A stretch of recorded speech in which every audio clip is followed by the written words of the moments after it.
నిజం చేదుగానే ఉంటుంది. ఇది దానాల మీద కోట్లతో లావిష్ గా బ్రతికే బాబాల జీవితం.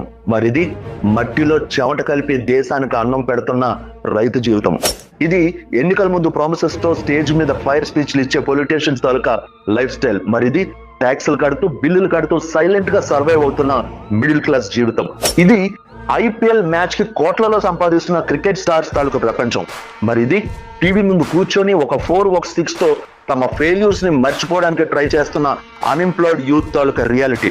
ఇది షార్ట్ కట్స్ తో అపారమైన సంపద కూడబెట్టుకున్న వాళ్ళ ప్రపంచం. మరి ఇది నిజాయితీగా పనిచేస్తూ రెంట్, ఫీజు, ఈఎంఐ, మెడిసిన్స్ మధ్య నిత్యం నలిగిపోతున్న కామన్ మ్యాన్ తాలూకా జీవితం. ఇక్కడ చేదైన నిజం ఏంటంటే ఈ సొసైటీ క్యారెక్టర్ కన్నా గ్లామర్ ని, హార్డ్ వర్క్ కన్నా హైప్ ని, ఆనెస్టీ కన్నా ఇన్ఫ్లుయెన్స్ ని ఎక్కువగా నమ్ముతుంది, గౌరవిస్తుంది. ఈ విషయం క్లియర్ గా గుర్తుంచుకోండి. ఒక సొసైటీ చేంజ్ అవ్వాలంటే మొదట ఫేక్ వాళ్ళకి క్లాప్స్ కొట్టడం ఆపేయాలి. సరైన వ్యక్తులను గుర్తించి వాళ్ళకి సపోర్ట్ చేయండి. ఎందుకంటే మీరు కష్టపడి నిజాయితీగా ఉండే వ్యక్తిని సపోర్ట్ చేయడం స్టార్ట్ చేసినప్పుడే నిజమైన చేంజ్ అనేది తప్పకుండా స్టార్ట్ అవుతుంది. కాబట్టి వీలైనంత ఎక్కువ మందికి ఈ వీడియోని షేర్ చేసి ఈ విషయం తెలిసేలా చేయండి. నెక్స్ట్ వీడియోలో మళ్ళీ కలుసుకుందాం. ఫాలో చేయడం మర్చిపోకండి.